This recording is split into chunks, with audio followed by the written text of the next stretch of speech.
Good morning, students.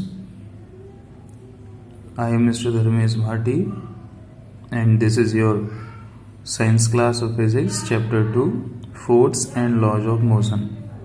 And today we are going to discuss the topic conservation of momentum. So, as you have already studied about the momentum, what is momentum? That is a product of mass and velocity of the moving object. And how it is conserved? So according to this law of conservation of momentum, it states that when two or more bodies act upon one another, then their total momentum remains constant, provided no external forces are acting.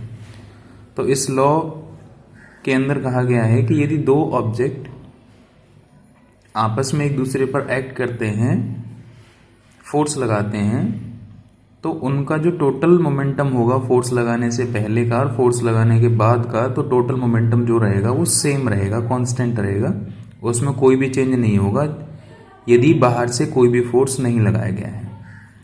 तो हम consider करते हैं यहाँ पर कि दो object हैं, for example object A and object B.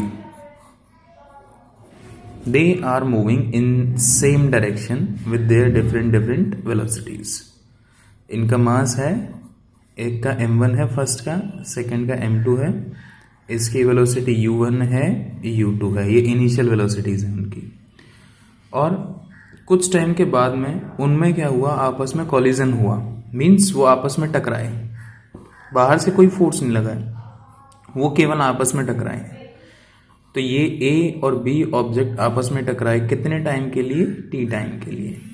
मास इनका अभी भी वही है, m1 m2. और टकराने के बाद में इनकी जो वेलोसिटी है वो चेंज होकर के बन चुकी है. अब ए की हो गई v1, मास उसका m1 ही है, और बी ऑब्जेक्ट की वेलोसिटी हो गई v2, उसका मास m2. तो इसमें कोई भी एक्सटर्नल फोर्स नहीं लगा है, बस आपस में वो एक दूसरे से कोलाइड हुए, कोलिजन हुए. कितने टाइम के लिए? टी टाइम के. तो हमें जो स्टेटमेंट कहती है वो क्या कहती है कि जो इसका जो इनिशियल मोमेंटम होगा दोनों ऑब्जेक्ट्स का, इनिशियल मोमेंटम क्या होगा? m1 u1 plus m2 u2. वो जो होगा वो इक्वल होगा फाइनल मोमेंटम के m1 v1 plus m2 v2. ये कहता है law of conservation of momentum. So let start the proof of this statement. We have to prove this by using law of conservation of mass. तो हमने late किया for example कि ए ने जो force लगाया है बी पर, आपने सेकेंड लॉ ऑफ मोशन पढ़ा हुआ है कि जो ऑब्जेक्ट पर फोर्स लगेगा वो किसके इक्वल होगा? Mass into acceleration of the object. तो हम मान लेते हैं एफ ए बी, ये फोर्स लगाया है ऑब्जेक्ट ए ने बी पर. तो ये बी के मोमेंटम के चेंज, रेट ऑफ चेंज के बराबर होगा, या फिर हम कह सकते हैं कि इसके मास इनटू एक्सेलरेशन के बराबर रहेगा. और इसका एक्सेलरेशन क्या है? मास क्या है इसका? m2. और एक्सेलरेशन क्या होगा? एक्सेलरेशन v की वेलोसिटी कितनी है फाइनल? v2. और माइनस इसकी इनिशियल वेलोसिटी कितनी है? u2 अपॉन में टाइम कितना लगा है इस वेलोसिटी को चेंज होने में? t. तो ये तो हो गया force on object b by a. a ने फोर्स लगाया है किस पर? b पर. तो इसको हम मान लेते हैं इक्वेशन 1. इसी तरीके से सेकंड फोर्स लगेगा हमारा एफ बी ए, मीन्स बी ने ए पर कितना फोर्स लगाया. तो ए ऑब्जेक्ट का जो फोर्स होगा वो क्या होगा? ए ऑब्जेक्ट का मास और ए ऑब्जेक्ट का एक्सेलरेशन. एक्सेलरेशन क्या है इसका? ये आएगा final velocity v1 minus initial velocity u1 upon में टाइम t. ये रहेगा इसका फोर्स. अब जो न्यूटन का थर्ड लॉ है वो क्या कहता है? According to Newton's third law,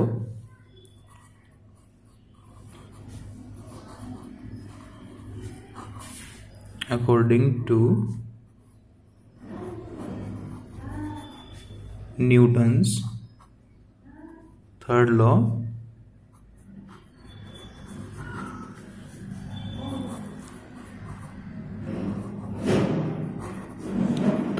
of motion, कि जो ऑब्जेक्ट, जितना ऑब्जेक्ट ए बी पर फोर्स लगाएगा उतना ही ऑब्जेक्ट बी ए पर फोर्स लगाएगा, लेकिन वो लगाएगा उसकी अपोजिट डायरेक्शन में, लेकिन मैग्नीट्यूड तो इक्वल रहेगा। और डायरेक्शन के लिए हम क्या करते हैं, नेगेटिव साइन रखते हैं। तो मैं क्या लिख सकता हूँ, F A B is equals to F B A but in magnitude. Direction के लिए हमें क्या करना पड़ेगा, इसके सामने नेगेटिव प्लेस करना पड़ेगा, माइनस साइन रखना पड़ेगा।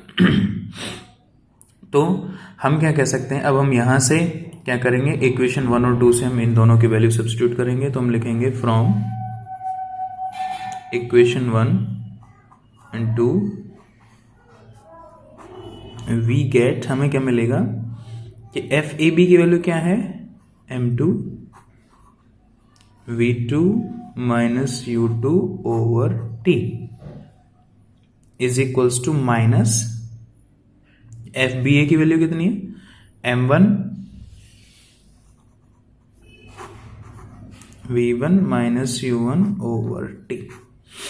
तो हम क्या कर सकते हैं, t दोनों साइड में डिनोमिनेटर में है, इक्वल है, तो हम इसको मल्टीप्लाई कर सकते हैं। तो हमारे साथ बचा, नेक्स्ट बचा हमारे पास m2 into v2 minus u2 is equals to minus of m1 को मैं अलग से लिख लेता हूँ और ये आ जाएगा v1 माइनस में u1। इन सबको अंदर मल्टीप्लाई कर दो, m2 v2 minus m2 u2 is equals to, इस माइनस के साथ मल्टीप्लाई करेंगे हम, माइनस m1 v1 प्लस, क्योंकि ये माइनस है, इस माइनस के साथ मिल करके मल्टीप्लाई में होगा तो प्लस हो जाएगा m1 u1। तो हम v वाली टर्म्स को एक साथ कर लेते हैं, u वाली टर्म्स को एक साथ कर लेते हैं। तो यहां पर आएगा आपका m2 v2, ये इधर v1 माइनस में है तो इधर आकर क्या हो जाएगा, m1 v1 is equals to, यहां पर m1 u1 ऑलरेडी प्लस में, ये इधर आकर क्या हो जाएगा, प्लस में m2 u2। अब मैं इसको उल्टा करके लिख सकता हूं, ये आ जाएगा आपका m1 u1 plus m2 u2 is equals to m1 v1 plus m2 v2, जैसा कि हमने पहले प्रूफ करने के लिए लिखा था। तो ये था हमारा law of conservation of momentum, कि जो किसी भी इवेंट से पहले का मोमेंटम है वो उस इवेंट के बाद के मोमेंटम के बराबर रहेगा। ये रहेगा 2 और मोर देन 2 ऑब्जेक्ट्स के लिए। ये सिस्टम ऑफ ऑब्जेक्ट्स के लिए लॉ फॉलो होता है। Thank you.